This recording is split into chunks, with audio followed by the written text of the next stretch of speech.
Okay, again, video 6 of the driving home for Christmas.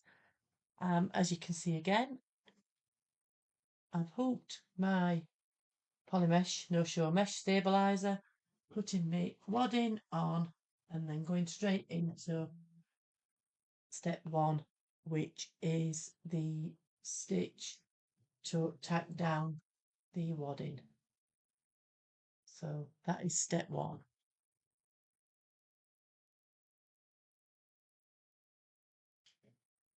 So take these from the machine. I first started doing embroidery. But I used to read instructions. I never got that. Take it off the machine. I'm thinking, so I used to unhoop it. No, you're not unhooping it. All you're doing is taking it off the machine so you can trim around this. You don't need to be mega careful how you're trimming around this because it's just to take away the bulk for the seams.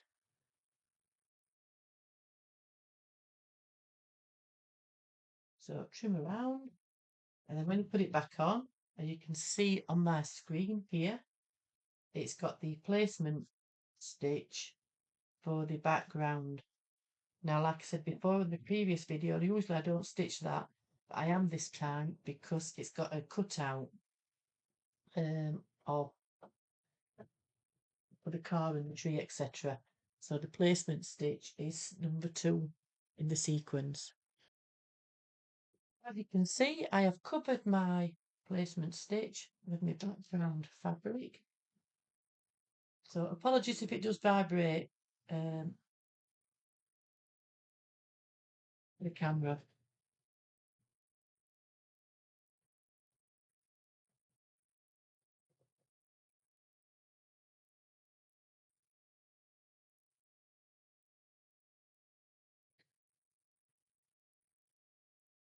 Watch your fingers if you do what I'm doing. I have got things to use actually. Like this Bionic stylus thing, whatever it is. What's it called? Stiletto. That's it. Brilliant this. Before that I used a crocheting hook and it bent. What's up for new machine? It's not playing ball, is it? And I did change needle, so it's not that. Anyway, all is good because all I'm going to do is trim that. Doesn't matter.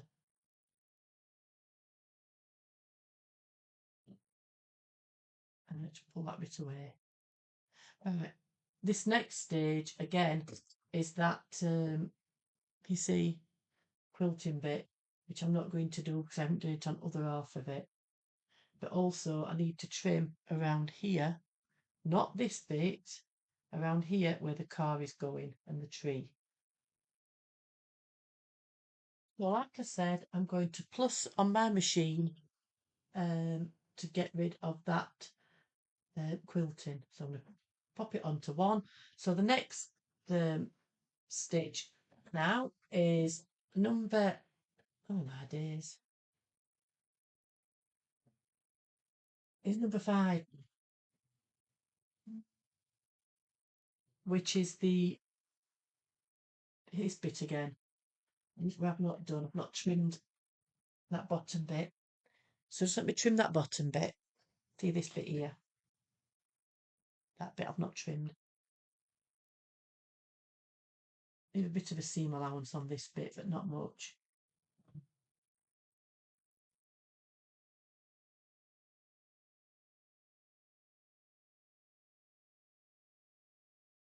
Just talk amongst yourselves while I do this.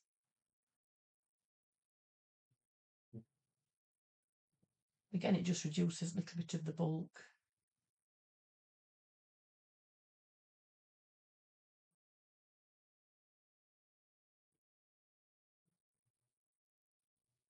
That. So step 5 is that line for the road fabric, whatever you want to call it, which you just pop. I don't think I showed you this last time. You've done it all the way along anyway if you're following on. So you just pop it there like that, and then you'll need to sew all the way across. But because my machine decided to have a little wobble, I'll just rethread it.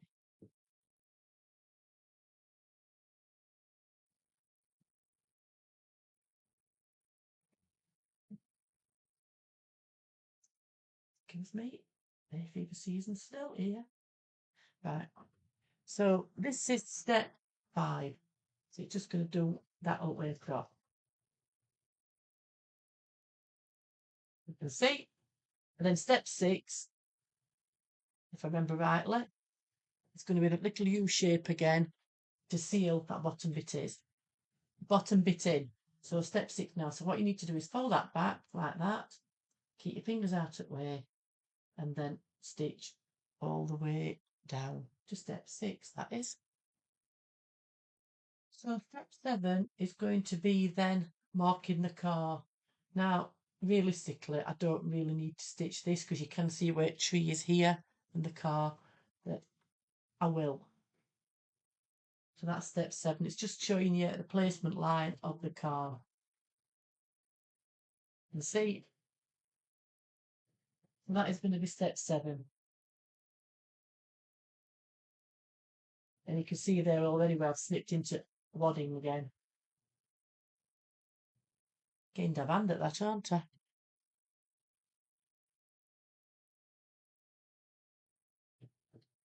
So step 8 is going to be the car again. So just put your fabric on, there like that, and then just stitch all the way around to secure it. So as you can see, I've just stitched step 9, which is the satin stitch for the car in red. So now step 10 is the placement stitch for the wheels, which again I'm not going to do because I can see where they're going to go. So I'm going back into step 11, and I'm just going to pop the wheel, pop that over there. I'm probably using more fabric than what I should because probably I should do a placement, but nah, we won't. So this is the tack down for the wheel tyre, whatever you want to call it. So, like I said, that is step 11. So what I need to do now is, again, take it from the machine. I don't need some spray on that hoop. This is the old hoop from my, I think I bought it separate actually. It wasn't my luminaire hoop. But obviously I'm using it on Avenir and it's a bit stiff. So I do need to put a bit of furniture polish. So what I'm going to do now is trim all the way around that.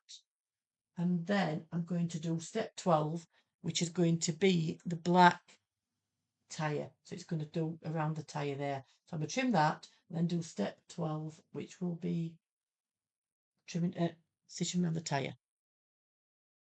The tyre. Oops, a daisy. I put that in the wrong one. Can't reach back at machine.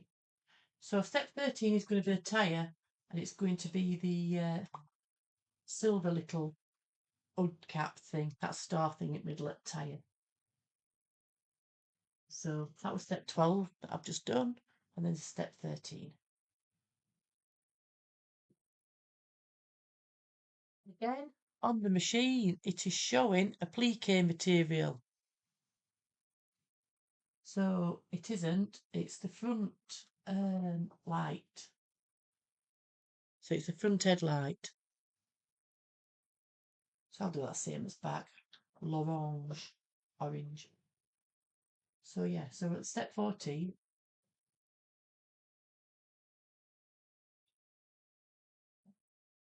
and it's going to be the headlight, front light, whatever you want to call it. Now we've got the trim across the bottom again. So as you can see, I've kept all my threads that we're going to use again up here, so we've not got two-tone car.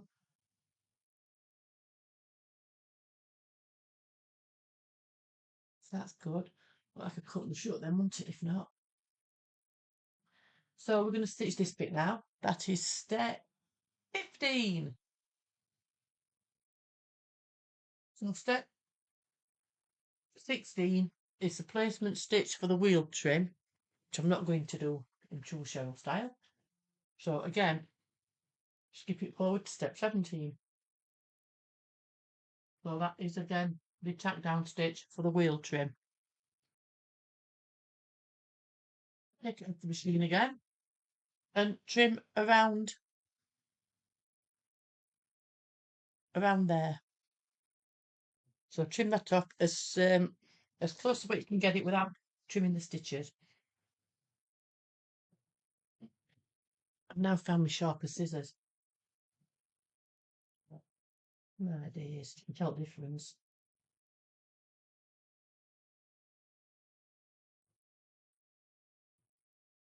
So I'm just trimming around it. So then the next step is going to be the satin stitch to seal all this applique in place.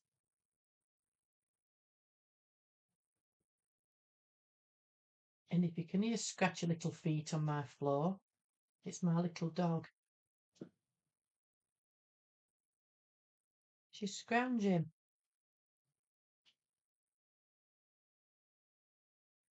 I'm not sure if scrounging's a Yorkshire term. She's begging because she's a spaniel. And she likes food. Right. So now there you go. That's the little wheel, whatever it is, arch. So this next step is going to be, I've got bedding still. It's going to put the satin stitch all the way around it. So again, step 19 is going to be the placement stitch for the Christmas tree, in which we don't need the placement stitch because we can see where it's going to be. So what I'm going to do is fast forward it again. Make sure I've got enough fabric. Have a look. Yeah. Hopefully that's enough. If not, I'll come a cropper.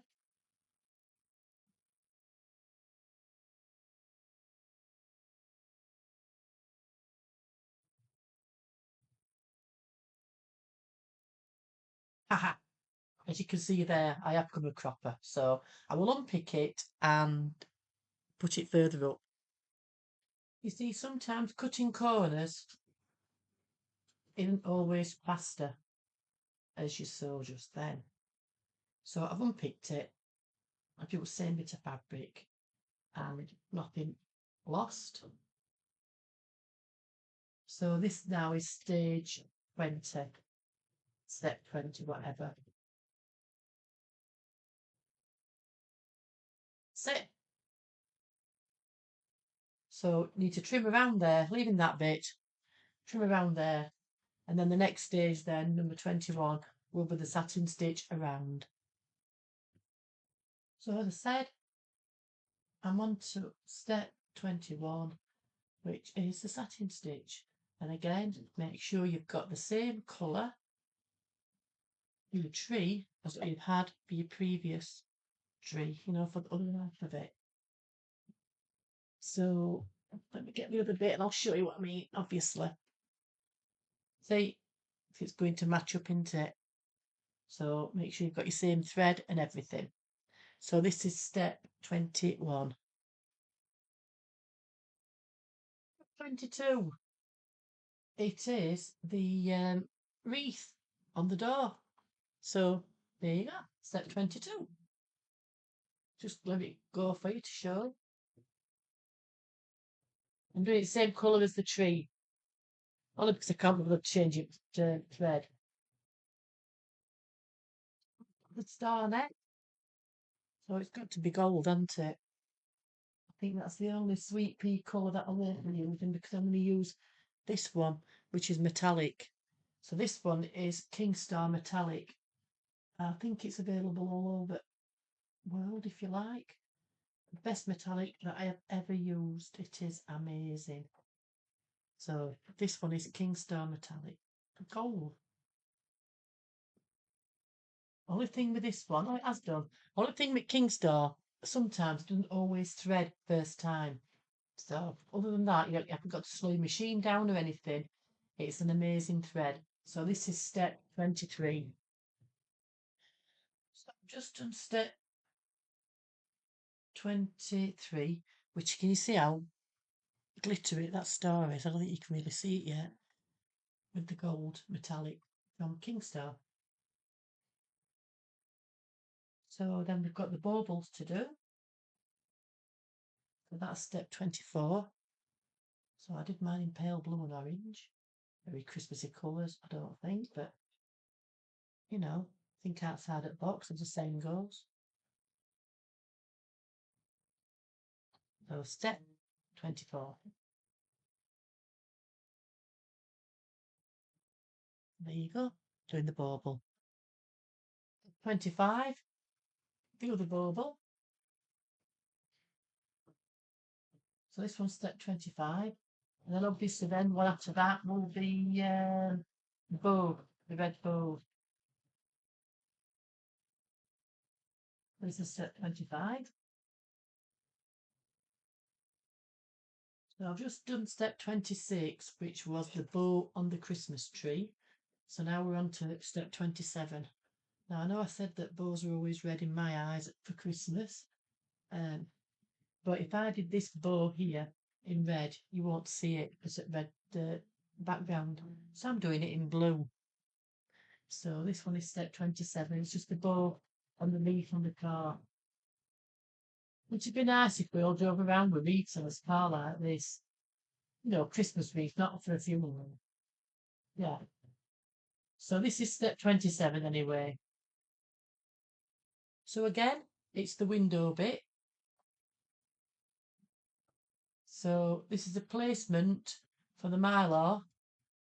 So I thought last time, first time when I didn't read instructions. So this one is outline the window, and then what you need to do is snip the inside again like we've done before. Otherwise you'll see dots through. And if you want it to look like a window, so all I do is put my scissors point there, look, and lift it right up. You can see it. There you go.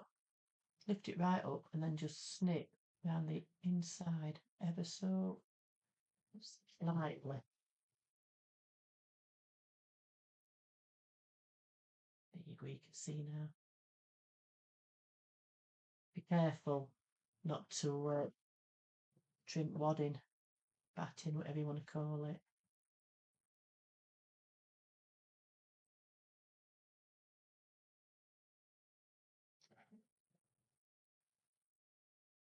So after that, then I'm going to put my pale blue thread in. So we get that bit there because you might see it. Actually, you wouldn't because it's going to be edged in. Going to be edged in red. Right. So I'm going to put my pale blue thread in, and then place my Mylar on top.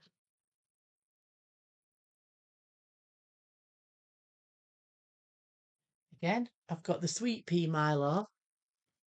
That's that one. And again, date is 8th of 8th, 25. So Sweetpea are selling all their physical stock. So at the moment it is in stock, or it was yesterday. Not that I need any more supplies, so I've not placed an order because I'm inundated with zips and everything from the last sale. And let me start on sale. I think that's Yorkshire in me. Right. So what I'm going to do now is place this over the top and then stitch around and then meander. So this is step 33. So that was step 33, just doing the outside bit. Step 34 is the little meander stitch. I think that's what you call it. So that's the inside of the windows. That holds the Mylar in place so as it doesn't come unpeeled. Otherwise, it can just all come out. And by taking that fabric from underneath, by slipping it underneath, it looks like a proper window now. It's iridescent. So let me take it off again to show you. I love these red traditional car things. So again, just tear that away like that. You see,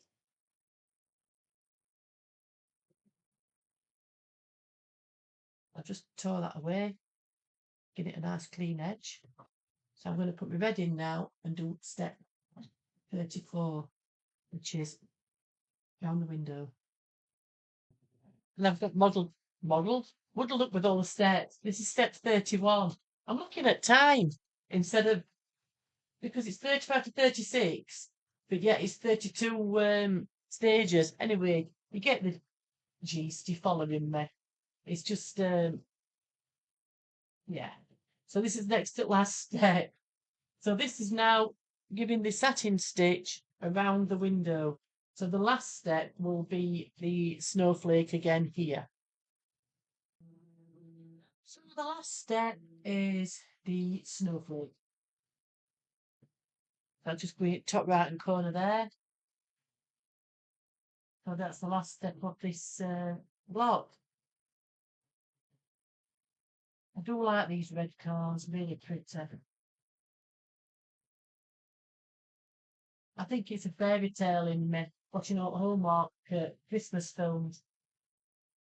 Um, yeah, dreamlike, isn't it? Fairy tale. I wonder if it's really like that in America. Who knows? Must be some little villages like that, little towns. I don't know. But it's just our way of seeing the Americans, like they see us just sat here drinking tea and eating, I don't know, having afternoon tea even. I mean, I don't even drink tea, but there you go. So, again, that is the block all finished. So, like I did before on the last video, I'll show you again how to undo it. Just do that and then just slide so your scissors all the way along. So you're not actually cutting it, it's just slashing it if you like. I suppose you've seen me do it. Go. Was there a little seam ripper that came with my machine? Expensive machine, you get a little cheap seam ripper. You want it? Oh yeah, well, look at that. That's even better than scissors.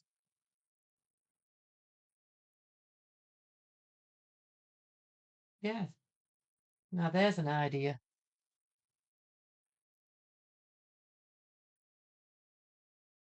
So to trim your stabilizer off, keep it in the hoop and then just go for it with your seam ripper. So if you've kept up with me, I know people have gone ahead, but if you've kept up with me, you should have, hold it back a little bit, you should have your cars. So we've got these two cars. So one car, obviously. So these two blocks cars. And as I showed you at the beginning, I think I showed you, I can't remember because I've just done two videos back to back because I'm behind. We've got the car that's forward, that's high up, and we've got the 5 trees and the houses. Is it 3 houses? I can't remember now. 1, 2, 3 houses and 5 trees. That's if you're doing it as per photo on Sweetpea's site. But like I said, you can do this any which way. It's going to be nice to see everybody's all done because we've all done the same thing, obviously with different fabrics, etc. So, like I said before, it'd be nice if you could subscribe and give us a like on the videos, just to know that I know I'm not preaching to the great abyss. So, see you soon. Thank you.